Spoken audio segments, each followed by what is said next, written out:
TDS TCS होता है, आप लोगों को पता है टीडीएस क्या होता है? तो टैक्स डिडक्ट करना होता है।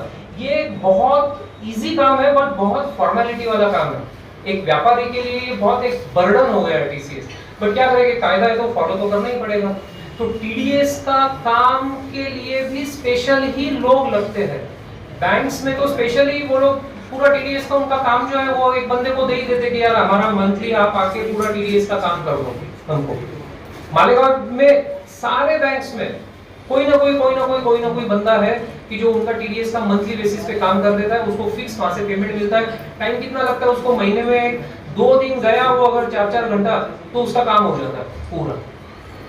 तो ये फील्ड में भी बहुत ज्यादा स्कोप है। अगर कोई टीडीएस टीसीएस का प्रॉपर नॉलेज ले ले, उसके लिए कायदे का बहुत ज्यादा नॉलेज होना जरूरी है, बट सिर्फ प्रोसीजरल वर्क है जो आपको सीखना है, समझना है। वो सीखने के बाद में आप सारे बैंक्स में जाइए, बैंक्स वाले आपको काम दे देंगे। ठीक है, महीने में मैं 2 दिन आऊंगा, आपका पूरा टीडीएस का सब डिटेल्स निकाल दूंगा और आप जहाँ पे रिटर्न डालते हो वहाँ पे उनको सबमिट कर दूंगा। बहुत अच्छा सैलरी भी देते हैं वो लोग, और ये काम को भी बहुत ज्यादा डिमांड है और हमेशा रहेगी। ठीक है, तो मेरे ख्याल से जो अकाउंटिंग और टैक्सेशन ये दोनों फील्ड कनेक्टेड है। जब आप पहले अकाउंटिंग में आते हो तो धीरे धीरे करके आपको टैक्सेशन का थोड़ा बहुत नॉलेज मिलते जाता है, और इससे रिलेटेड जो भी वर्क आप करना चाहते हो वो आप पूरी तरह से कर सकते हो। ये वर्क आप डायरेक्टली करो, कहीं पे जॉब करके करो, या किसी भी established practitioners, ITP, STP, advocate या सीए, उनसे आप नेटवर्किंग कर लो तो भी आपको ये काम मिल सकता है। मतलब ये जरूरी नहीं है कि आप अपना ऑफिस चालू किए हो तो खुद क्लाइंट आपके पास चल के आएगा और उसी के बाद में आपको काम मिलेगा, ऐसा जरूरी नहीं है। आप सारे सीएस को मिल के आओ, एडवोकेट्स को मिल के आओ, आईटीपीस को मिल के आओ और उनको रिक्वेस्ट करोगे सर हमने हमारा ये फर्म चालू किया है और हमको इतना एक्सपीरियंस है और हम इस तरह से आपको सर्विसेज देंगे, तो कोई भी नया काम आया आपको तो आप हमको रेफर कीजिए। तो डेफिनेटली वो लोग आपको आपका एक्सपीरियंस, आपका टैलेंट, आपका कैलिबर देख के काम रेफर कर सकते हैं। सो मेरे ख्याल से यहाँ पे ये बेसिक मैंने आपको बताने की कोशिश की। मुझे लगता है कंप्लीट किया तो आपको डिग्री मिलेगा वीवोक का।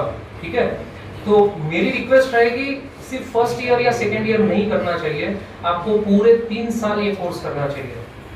जिसने ये 3 साल का कोर्स किया, प्लस जो इंग्लिश स्पीकिंग का सर ने भी वो लैब नीचे बताया है वो, प्लस टैली का इसके अंदर जो प्रैक्टिकल नॉलेज आपको यहाँ पे मिलने वाला, ये करेंगे तो आपको मैं गारंटी के साथ में बोलता हूँ आपको एम्प्लॉयमेंट अपॉर्चुनिटीज ह्यूज रहेगी। आप बेकार कहीं पे नहीं रहोगे, या किसी को ऐसा नहीं होगा कि मुझे काम ही नहीं है या मुझे जॉब ही नहीं है या मेरे पास कोई अपॉर्चुनिटी ही नहीं है। मालेगांव में, मालेगांव के बाहर भी, इवन नासिक जैसे जगह पे बहुत सारे अकाउंटेंट का शॉर्टेज है, अच्छे अकाउंटेंट का शॉर्टेज, अकाउंटेंट का शॉर्टेज नहीं है, अच्छे अकाउंटेंट का शॉर्टेज, ये बात ध्यान रखिए। सो आपका जो कोर्स है, ये 3 साल का जो कोर्स है, वो कोर्स इसी तरह से डिजाइन किया है कि लेवल वाइज आपको नॉलेज इंपार्ट किया जाए। तो जैसे डिप्लोमा है वहाँ पे एक बेसिक 30% नॉलेज आपको मिला, एडवांस डिप्लोमा जो सेकेंड ईयर है वहाँ पे आपको थोड़ा एडवांस नॉलेज मिला, और थर्ड ईयर में आप लगभग अकाउंटिंग फील्ड के मास्टर हो जाते हो with practical experience in tally, है ना। सो मैं रिक्वेस्ट करूंगा, ये कोर्स बहुत अच्छा है और आप सब लोगों ने, और इसमें सीट्स भी सिर्फ 50 ही है।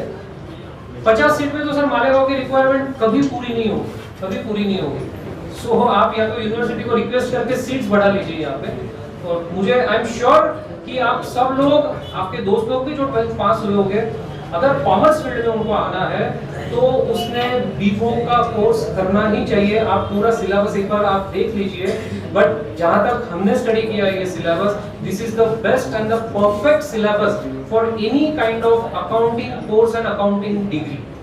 आप सब लोगों ने इतनी गर्मी में बहुत ही साइलेंटली, पेशेंटली, हंसते खेलते मुझे सुना, इसलिए आप सब लोगों का मैं शुक्रगुजार हूँ। Thank you so much.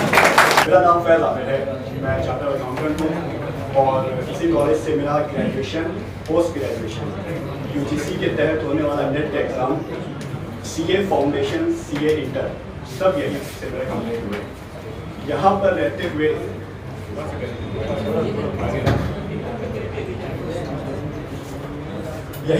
हुए मैंने ये सब, मतलब ग्रेजुएशन का 3 साल और पोस्ट ग्रेजुएशन का जो 2 साल था उसमें ये सारी चीज़ें कंप्लीट की।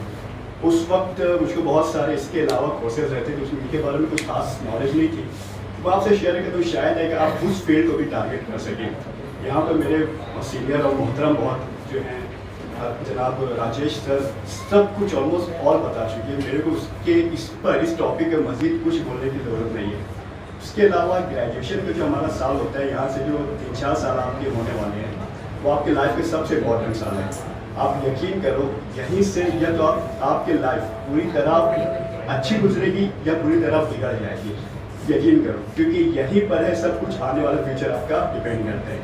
तो ये जो अगले 3-4 साल होने वाले हैं, इसमें मेरी राय है, ज़ाती राय है कि आप ज़्यादा से ज़्यादा नॉलेज और डिग्री गेन कर सकें। ज़्यादा से ज़्यादा कहाँ तक आप नॉलेज हासिल कर सकते हैं, क्योंकि ये जो 3-4 साल हैं, इसमें आप जो कुछ भी अचीव कर लेंगे लाइफ में, उसके बाद शादी हो जाती है या फिर उसके बाद और भी ज़्यादा मसरूफियत में बंदा पड़ जाता है, तो फिर उसके बाद दोबारा उसको पढ़ाई का या नॉलेज गेन करने का मौका नहीं मिलता है। यहाँ पर हमारे साथ साथ ग्रेजुएशन के साथ साथ और भी कॉम्पिटिटिव एग्जाम्स होते हैं, प्रोफेशनल्स एग्जाम होते हैं। प्रोफेशनल्स एग्जाम होते हैं CA, CSC, CMA वगैरह, जो कि आपको पता ही है। और उसके साथ कॉम्पिटिटिव एग्जाम्स भी होते हैं, मतलब UPSC, MPSC और SSC। SSC ये 10वीं वाला नहीं रहता, ये एक नया जो गवर्नमेंट के तहत किया जाता है, SSC स्टाफ सिलेक्शन कमीशन का एग्जाम। अब ये एग्जाम के बेनिफिट्स क्या होते हैं, उसके लिए तो बहुत तवील लेक्चर दरकार होगा, लेकिन आप ये सिर्फ समझ लीजिए कि अगर आपको इनकम टैक्स ऑफिसर बनना है, इनकम टैक्स कमिश्नर बनना है, GST ऑफिसर, GST कमिश्नर, या फिर आप चाहते हैं कि डायरेक्टली फिनांस मिनिस्ट्री तक आपकी रसाई हो सके, फाइनेंस मिनिस्ट्री में आपकी पहुंच हो सके इंडियन रेवेन्यू सर्विसेज के थ्रू, तो ये सारे एग्जाम आपके काम आएंगे। आप अगर सोच रहे हैं अपना 4 साल अगर यूटिलाइज करने, तो मैं आपको राय दूंगा कि वो बेहतर से बेहतर यूटिलाइज करें, जितनी नॉलेज हो सके उतनी नॉलेज आप गेन करें। सिर्फ सिलेबस ओरिएंटेड पढ़ के और सिर्फ ग्रेजुएशन की डिग्री हासिल करना, वो ठीक है अपनी जगह, उसका अलग स्कोप है, लेकिन उसके साथ अगर आप यही ग्रेजुएशन के यही सिलेबस उन एग्जाम्स में भी आता है, अगर साथ ही साथ आप ये भी कर लेते हैं कि आप मुझको ये एग्जाम्स की तैयारी कर लें, कुछ अटेम्प्ट्स दें, फेल होता है, बहुत फेल होते हैं इसमें, लेकिन फेल होकर थक जाना, रुक जाना, ये कोई मानी नहीं है। 2-4 अटेम्प्ट, 5 अटेम्प्ट, जितने अटेम्प्ट हो सके आप, जितना परमिसिबल अटेम्प्ट्स हैं आप वो दें। हो सकता है आप शायद ही इनकम टैक्स ऑफिसर का जो एग्जाम है वो क्वालिफाई कर लें इनकम टैक्स का, क्योंकि देखिए जो जिस हिसाब से GST और इनकम टैक्स में जो रूल्स एंड रेगुलेशंस बढ़ते जा रहे हैं, जो चेंजेस आते जा रहे हैं, तो गवर्नमेंट की भी जो डिपार्टमेंट्स हैं वहाँ पे भी इसको बहुत ज़्यादा बढ़ चुका है। इनकम टैक्स ऑफिसर्स की पोस्ट खाली है, इनकम टैक्स कमिश्नर की पोस्ट खाली है, GST में बहुत सारी पोस्ट खाली हैं। अब ये सारी पोस्ट आपको मिल सकती हैं इन एग्जाम्स के थ्रू। आप अगर SSC के एग्जाम एकदम जो लो लेवल का है, तीनों में से UPSC जो सबसे हायर लेवल का होता है, जिससे हम डायरेक्ट सेंट्रल गवर्नमेंट की फिनांस मिनिस्ट्री तक या फिर जिला कलेक्टर तक या फिर SP की पोस्ट हम ले सकते हैं, वो होता है UPSC एग्जाम। उसके बाद जो स्टेट लेवल का होता है वो MPSC एग्जाम होता है। वो सब ये ग्रेजुएशन जो आप ग्रेजुएशन में पढ़ेंगे, जिस फील्ड में आप ग्रेजुएशन में जो सब्जेक्ट सिलेक्ट करते हैं, उन्हीं पर ज़्यादातर उन्हीं के सिलेबस में से ये सारे एग्जाम के सवाल जो पूछे जाते हैं। मतलब अगर हम फाइनेंशियल, अगर हमारा बैकग्राउंड है ये कॉमर्स का, तो जो कॉमर्स के बैकग्राउंड में जो सिलेबस जो हम पढ़ने वाले हैं, इन्हीं में से ये सारी चीज़ें आपसे पूछी जाएंगी। तो बेहतर है कि जस्ट आप एग्जाम क्वालिफाई करने के अलावा आप कॉम्पिटिटिव एग्जाम्स की भी उसी के साथ साथ तैयारी करना। हो सकता है 2-3 घंटा ज़्यादा पढ़ना पड़ जाए, कुछ थोड़ी मेहनत करनी पड़ जाए, हार्ड वर्क के बगैर तो कुछ मिलने वाला है नहीं। तो मैं सिर्फ ये राय दूंगा आपको कि साथ साथ आप कॉम्पिटिटिव एग्जाम्स की भी तैयारी करें और इनकम टैक्स ऑफिसर बनने की कोशिश करें। SSC का एग्जाम आप अगर क्वालिफाई कर लेते हैं, इनकम टैक्स ऑफिसर की पोस्ट आपके लिए इंशाल्लाह रेडी रहेगी। और फिर बिल्कुल उसी तरह 4 सालों के बाद या 5 साल के बाद मेहमान की तरह आरिफ सर आपका इस्तेकबाल करेंगे यहीं पर। तो ये बस सबसे पहले एक अकाउंटेंट की जो बेसिक पोस्ट होती है वहां पे आपको जॉब मिल जाएगा। धीरे धीरे आपका कैलिबर देख के आपको अकाउंटिंग फील्ड के टीम लीडर का रोल मिल जाएगा। असिस्टेंट मैनेजर अकाउंट्स बोल के आपको स्टेटस मिल जाएगा, जॉब मिल जाएगा।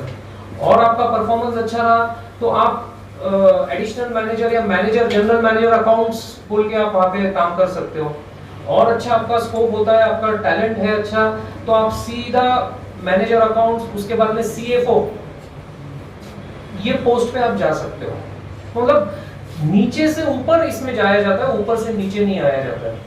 जितना आपका प्रैक्टिस रहेगा, जितना आपका नॉलेज रहेगा, प्रैक्टिकल नॉलेज, उतना आप नीचे से ऊपर जल्दी जाओगे।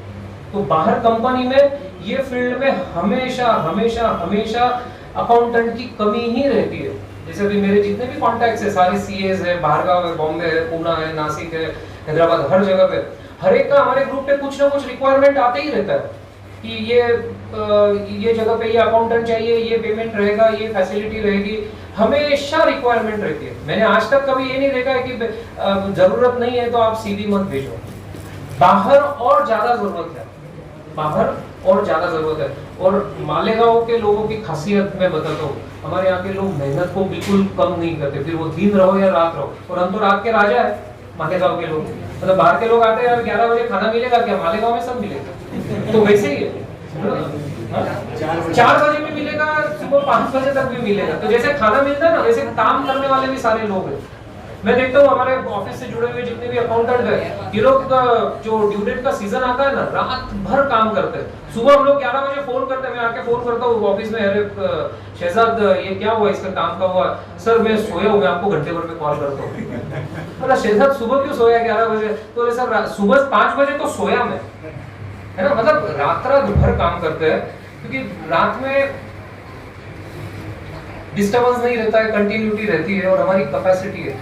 तो मालेगांव, और ये सिर्फ मालेगांव की खासियत है, बाकी कहीं नहीं है।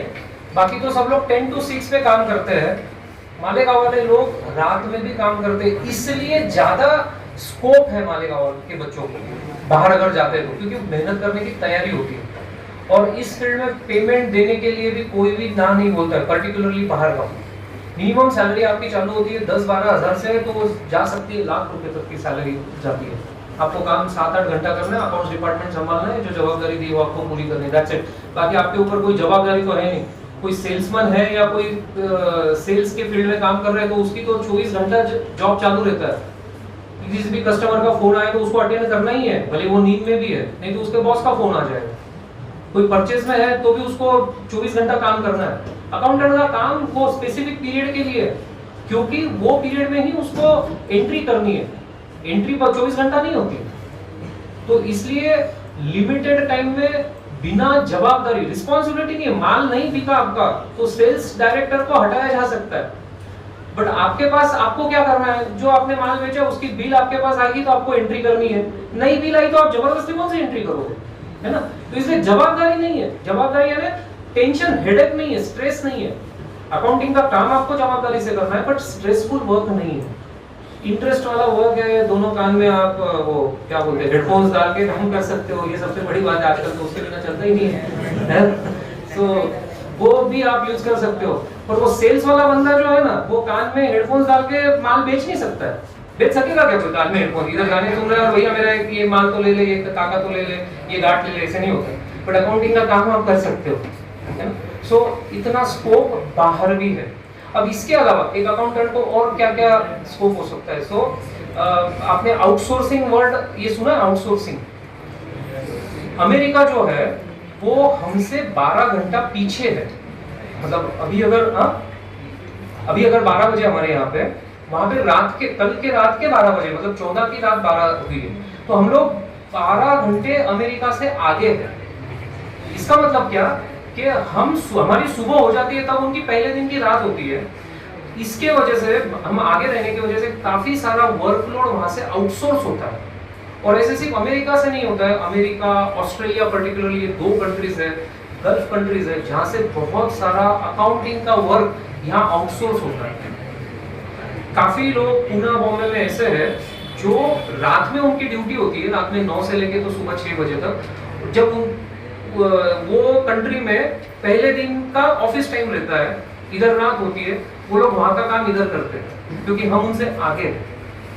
तो आउटसोर्सिंग में भी बहुत मतलब स्कोप बहुत है, बट इसके लिए सिर्फ इतना आपको थोड़ी मेहनत करनी पड़ेगी, थोड़ा जान पहचान चाहिए, कॉन्टैक्ट चाहिए और उतना एक्सपर्टाइज चाहिए, थोड़ा बहुत उस कंट्री का लॉ का नॉलेज चाहिए। बट एनीवेज, आपको तुरंत आपकी फर्म नहीं चालू करनी ना। आप कल बॉम्बे पुणे जाते हो तो ऐसे जॉब करने वाली जो कंपनियां हैं, आप पहले शुरुआत में वहां पे जॉब कर सकते हो। जॉब करने से आपको नॉलेज आ जाएगा, मालूमात हो जाएगी, उसके बाद में धीरे धीरे आप स्टेप बाय स्टेप आगे बढ़ो। उसके बाद में आपके कोई रिलेटिव्स फॉरेन में है, उनसे टच में रह के आप ये काम ले सकते हो। बट आउटसोर्सिंग बहुत अरबों खरबों में इंडिया में आउटसोर्स होता है अकाउंटिंग का वर्क, ये कंट्रीज से। क्योंकि अमेरिका में आप अगर देखोगे तो वहां पे अकाउंटेंट मिलते ही नहीं है, वो लोग काम ही नहीं करते। और काम करते भी तो ये अकाउंटिंग वगैरह फील्ड में बहुत रेयर लोग रहते, बहुत कम लोग रहते, इसलिए आउटसोर्सिंग फील्ड में भी बहुत ज्यादा स्कोप है। ऐसी कोई इंडस्ट्री नहीं है जहां पे एक अकाउंटेंट की रिक्वायरमेंट नहीं है, और सिर्फ अकाउंटिंग करने के ही लिए नहीं, उसके बिजनेस के सारे फंक्शंस के लिए अकाउंटेंट की रिक्वायरमेंट है।